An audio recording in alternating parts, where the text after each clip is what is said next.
L'intelligence artificielle au service du football, c'est le sujet de la semaine dans ce Smart Future. Pour en savoir plus, j'accueille Patrick Metzger, bonjour, bienvenue, vous êtes le président de GoalTime, Sylvain Ract, président de Footbar et Hugo Bordigoni qui est cofondateur de Skill Corner. Bienvenue à tous les trois. Je vais peut-être vous demander de présenter vos entreprises. Pour commencer, GoalTime, ça s'adresse à qui? Aux éducateurs peut-être? Alors GoalTime, oui, c'est une solution effectivement de gestion de la performance au niveau du football amateur et avec une cible particulière qui sont les éducateurs et les coachs d'équipes amateurs. Comment ça marche? Vous avez les produits? Alors en fait, ça c'est basé sur un capteur qui se positionne. Donnez-le-moi, je vais le montrer. Qui se positionne au niveau de la cheville. Ok, d'accord. Par le biais d'un strap. Donc il se met dans un strap et se positionne au niveau de la cheville. Sous les chaussettes, quoi. Ça peut se mettre sous la chaussette ou par-dessus la chaussette. D'accord. Et c'est ça qui recueille les données. Sylvain Ract, avec Footbar, le joueur toujours aussi passionné, mais alors beaucoup moins rapide que je suis, pour avoir ses propres stats. C'est ça ce que vous proposez? Exactement. On est aussi sur un capteur proche de celui de la solution GoalTime qui se porte autour de la jambe. Et l'intelligence artificielle qu'on a conçue comprend tout ce qui se passe dans le match et permet aux joueurs d'avoir ces statistiques comme dans le jeu vidéo FIFA. Donc on va pouvoir se comparer avec tous ses potes qui jouent et savoir qui court le plus vite, qui frappe le plus fort et si on joue plus dans le style de Neymar ou de Jérémy Morel par exemple. Oui, donc vous vous placez vraiment dans les codes du jeu vidéo. Exactement. Ouais. Aujourd'hui, notre cible, c'est les jeunes. Il y en a qui ont commencé à jouer à FIFA avant même de mettre un pied sur un terrain. Donc eux, ils comprennent directement l'enjeu et il y en a qui veulent plus aujourd'hui jouer au foot s'ils n'ont pas leur stat à la fin. D'accord. Hugo Bordigoni, donc là, on est dans le monde du football pro avec vous, hein, c'est ça. Quelle solution vous proposez au club pro? Donc voilà, nous, les deux différences par rapport aux deux autres, c'est qu'on est dans le monde pro et on n'utilise pas des capteurs, on utilise la vidéo. D'accord. Donc nous, on produit aussi de la donnée, on collecte de la donnée, mais cette fois-ci à partir de vidéos et d'algorithmes de vision par ordinateur qui vont être capables de détecter les joueurs, de les reconnaître, de savoir exactement où est-ce qu'ils sont positionnés sur le terrain. Donc vous digérez je sais même pas, des centaines, des milliers d'heures de matchs, c'est ça? Oui, alors on couvre à peu près 15 000 matchs par an, donc sur 33 ligues, que ce soit en Europe, en Amérique du Sud, en Amérique du Nord, etc. Et donc toute cette donnée, ensuite, on la valorise auprès de clubs, donc on la vend à des clubs, essentiellement sur des problématiques de recrutement, pour leur permettre de mieux recruter, mieux trouver la prochaine pépite du football mondial. Parce que vous avez des données et des stats sur combien de joueurs? Vous l'avez évalué, ça? Ouais, on a des données sur à peu près 20 000 joueurs. Et donc n'importe quel recruteur peut en un instant récupérer de la donnée sur 20 000 joueurs. Donc ça va de la Colombie à la Croatie en passant par les États-Unis. Alors vous mettez de la technologie et de l'intelligence artificielle dans le football. Au-delà de ce que vous proposez les uns et les autres, on va essayer d'élargir un peu la réflexion. Est-ce que ça a par exemple des conséquences sur le matériel? C'est-à-dire, est-ce que les équipementiers commencent à penser leur matériel en intégrant des capteurs, en intégrant ou en faisant évoluer même leur matériel en fonction des données que vous pouvez récupérer les uns et les autres? Oui, clairement, je crois que des équipementiers qui sortent des capteurs, intégrés peut-être dans les chaussures, etc. Ouais. Au niveau des équipementiers, nous, on essaye de travailler avec des équipementiers, notamment pour intégrer peut-être, au lieu d'avoir un strap, que ce soit directement conçu et que ça permette d'être mis directement dans la chaussette du footballeur. Voilà, enfin, effectivement, je pense que l'évolution d'un point de vue matériel ou équipement va fortement évoluer. Oui, ça, c'est clair. Sylvain Ract, là-dessus? Il y a déjà des chaussures, par exemple, qui évoluent parce que les équipementiers ont tenu compte des données et peuvent tenir compte des données des joueurs? Tout à fait.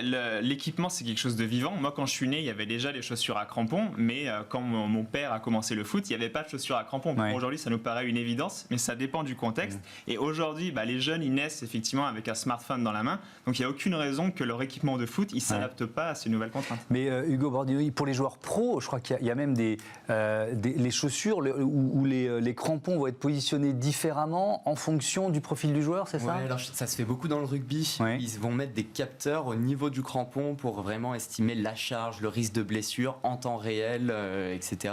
On voit aussi des capteurs arriver dans les ballons traquer le ballon. Donc c'est Adidas qui fait, et sûrement d'autres équipementiers, qui vont faire un ballon connecté.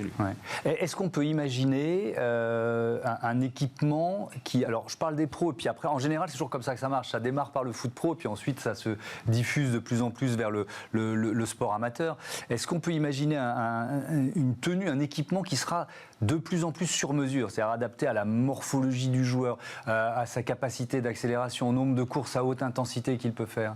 Oui, il y a des acteurs qui vont travailler aussi sur des maillots, qui vont mesurer la sudation et des paramètres vraiment plus physiologiques. Donc on va vraiment dans cette direction-là. Après, nous, c'est pas trop notre domaine parce qu'on le fait de façon externe avec de la vidéo, mais ça bouge dans tous les sens. Patrick Metzger, là-dessus, est-ce que vous imaginez, parce qu'on aime bien dans cette émission se projeter un peu à 10 ou 20 ans, parce qu'on voit ça par exemple pour la course à pied. Il y a quand on achète une paire de chaussures de course à pied, il y a différents profils qui sont proposés. Je ne sais pas si c'est vrai aussi pour par exemple les chaussures ou les équipements de football. Alors aujourd'hui, même pour le football amateur, ça peut être disponible, notamment au niveau des semelles qui sont mises dans les chaussures de foot. Effectivement, il y a des semelles qui peuvent évidemment être faites sur mesure. Oui, ça d'accord. Oui. Donc effectivement, je pense que l'évolution de ce que vous venez de dire en termes d'évolution d'équipement, il y a toujours un temps jusqu'à ce que ce soit mis à disposition du football amateur. Parce qu'effectivement, il y a des coûts quand même qui sont pas neutres de s'équiper. Je prends les solutions qu'utilisent les clubs pros aujourd'hui pour mesurer la performance de leurs joueurs, que ce soit au travers de balises GPS, etc. C'est des choses qui ne sont pas accessibles au niveau du foot amateur pour des raisons de coût, évidemment. Mais alors vous, quelles données récupèrent les éducateurs en fait? Alors, ce qu'ils récupèrent au travers de Goaltime, c'est les performances physiques, c'est-à-dire le nombre de kilomètres parcourus, le nombre de courses à haute intensité, le nombre de jogging, etc. Et surtout aussi le nombre de ballons touchés. Et collectivement, en fait, c'est un impact keep a note, c'est que ça permet de mesurer en fait l'impact du joueur à la fin du match sur le collectif de l'équipe. Donc on peut dire effectivement que tel joueur a fait tant et tant de passes vers tel autre joueur et ça permet de déterminer les circuits de passes préférentiels. Donc ça donne en fait des indications quand même relativement intéressantes pour un éducateur. Oui, il peut en tirer des leçons tactiques. Il peut en tirer des leçons tactiques. Alors ça ne fait pas tout, mais ça confirme des sentiments qu'il avait durant le match, en tout cas. Et ça permet de faire une analyse, je dirais, plus à tête reposée après le match. Vous voyez ? Et donc ça, effectivement, c'est des notions intéressantes. Ça permet aussi, si l'éducateur l'utilise sur une saison complète, de voir l'évolution à la fois individuellement du joueur, mais aussi collectivement de l'équipe. Sylvain Recht, on voit des jeunes qui rêvent de devenir pro, qui commencent à s'évaluer de plus en plus précisément avec des outils comme les vôtres. Oui, tout à fait. On a été nous-mêmes surpris par l'utilisation. On s'est dit que notre produit allait être utilisé 2-3 fois par semaine pour les gens qui sont à fond. Aujourd'hui, on a des joueurs qui font 20 km de footing le matin, plus une séance de foot dans l'après-midi. Ils sont complètement fous du produit. Et donc, on voit vraiment que... Alors déjà, ils ont le temps, effectivement, de jouer. Peut-être que le confinement a aidé ces derniers temps. Mais surtout, ils ont une pratique qui est vraiment très forte et qui se professionnalise dès l'adolescence. Alors, l'entonnoir est toujours le même, hein. Il faut leur dire quand même. Ouais, il y a toujours aussi peu de place pour devenir pro. Donc, bon... C'est un petit risque quand même. Alors évidemment, on leur permet pas, enfin, on leur propose pas de tout miser dessus, mais en tout cas, on leur donne des outils qui leur permettent de s'évaluer assez rapidement, de se donner les moyens de leur ambition. Hugo Bordigoni, je reviens vers vous pour savoir précisément les infos que vous fournissez à un staff technique. Parce que là, on est effectivement, vous nous l'avez expliqué, des dizaines de milliers d'heures de matchs filmés, analysés, 20 000 joueurs sous fiche. C'est quel type d'infos ? Alors en fait, on a deux types d'infos assez différentes parce qu'on travaille avec deux types de clubs. Donc ça va des plus grands clubs comme Liverpool, le FC Barcelone, qui eux vont avoir des équipes internes avec plusieurs data scientists qui connaissent la donnée. Donc à eux, on va leur fournir 1 million de points de données qui représentent la position des joueurs à tous les instants du match. Donc les joueurs, c'est ce qu'on appelle le tracking. Donc les joueurs sont traqués au cours du temps. Et ils ont ces équipes en interne qui savent, à partir des données de tracking, de faire une décision. Comment je dois jouer mon prochain match, quel joueur je dois recruter. Et après, on a beaucoup d'autres clubs qui n'ont pas ces moyens-là, qui ne peuvent pas avoir 10 analystes dans le staff et qui vont être intéressés par une info plus simple à utiliser. Et ça peut être notamment la donnée physique. Donc, quelle est la vitesse maximale de ce joueur, quelle est la distance parcourue par ce joueur, le nombre de sprints, le nombre d'accélérations. Et ça parle à tout recruteur. Est-ce que ça concerne aussi et ça intéresse aussi le staff médical ? Alors, nous, on parle beaucoup au recrutement. Ouais. Mais on se rend compte un peu par hasard que notre donnée, en fait, elle est utilisée par d'autres personnes aussi dans les clubs. Donc on a du mal à le savoir, mais on a eu quelques discussions. Par exemple, on voit que Leeds, et pour ceux qui connaissent le foot, est archi dominant physiquement. Donc c'est un club anglais. Hein. Un club anglais qui vient de monter en première ligue, et physiquement c'est extraordinaire, avec un entraîneur qu'on connaît parce qu'il est passé par Marseille, par Lille, qui s'appelle Bielsa. Entraîneur argentin. Exactement. Surnommé le loco, donc peut-être un peu fou. En tout cas, qui demande beaucoup d'efforts physiques à ses joueurs. Qui demande énormément d'efforts physiques, et en effet on le voit sur notre donnée. Et là on a des gens dans le club qui nous ont demandé, oh là, mais ça nous intéresse vachement de pouvoir nous comparer avec un club en Italie, avec un club en Espagne, pour voir comment on se compare et est-ce qu'on travaille bien. Est-ce que, alors je pense que c'est pas ce que vous proposez, mais on peut pousser la logique, c'est-à-dire que ça peut être un outil, l'intelligence artificielle et l'analyse de ces données que vous récupérez, ça peut être un outil d'anticipation, de prévision d'éventuelles blessures, de dire attention, ce joueur-là, il est à la limite de la rupture. Voilà, alors nous, on commence à se diriger vers là, parce qu'il faut beaucoup de données historiques pour pouvoir remonter avant et voir, mais on s'est intéressé à quelques blessures de joueurs, notamment la blessure de Coman il y a quelques années. Et en effet, on perçoit des choses sur la donnée où les semaines avant une blessure, on arrive à percevoir quelques signaux. Bon, alors il nous manque beaucoup de données pour arriver à le valider, mais en effet, ça va être utilisé comme ça dans le futur. Mais ça veut dire que vous renseignez un club pro sur sa propre équipe, mais aussi sur les adversaires. Comment ça marche ? Ouais, alors nous, en fait, sur leur propre équipe, ils ont souvent d'autres données, notamment via du GPS, par exemple, ou des systèmes avec des capteurs. Nous, notre grosse valeur ajoutée, c'est de leur donner de la donnée sur un joueur argentin qui les intéresse, un joueur en Croatie qui les intéresse. Donc, en effet, c'est beaucoup recrutement.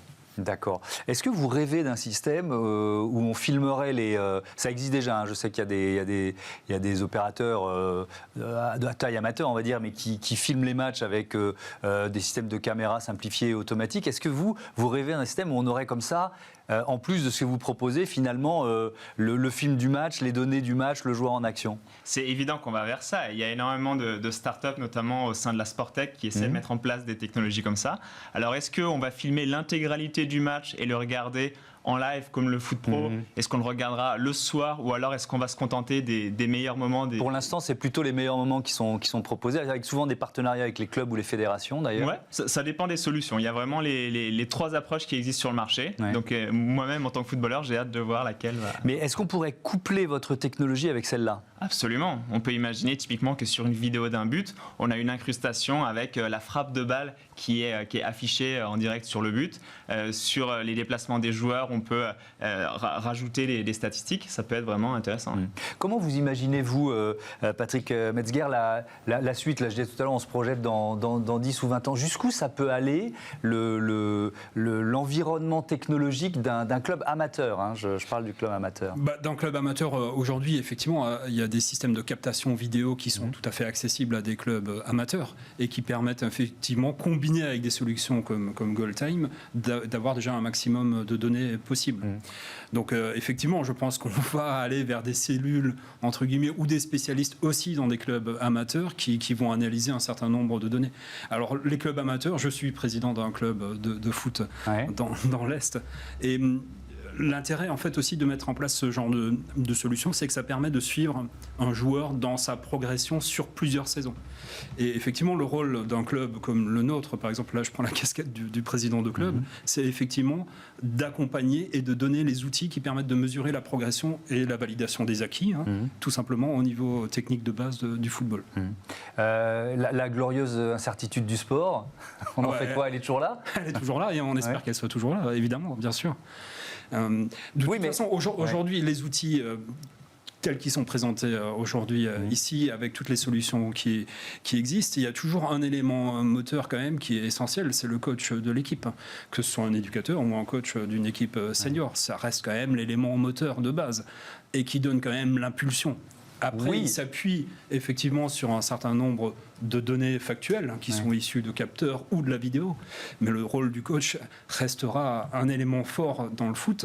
C'est la capacité de fédérer son équipe, la capacité de construire un jeu d'équipe. Et voilà, ça restera. Alors, Ça restera, mais quand même, on va en parler juste après la chronique. Je vais vous demander de rester avec moi, Hugo Bordigoni, parce qu'on va vraiment être sur le foot pro. Merci à tous les deux d'avoir participé à ce débat. On va en parler tout de suite avec la chronique d'Olivier Ayeré-Dobré, Horizon 2040, où on va se concentrer sur un club qui s'appelle Liverpool, club anglais, et un géant d'Internet. Et d'ailleurs, évidemment, c'est Google. Je crois que vous avez conseillé Liverpool aussi, on va parler de ça.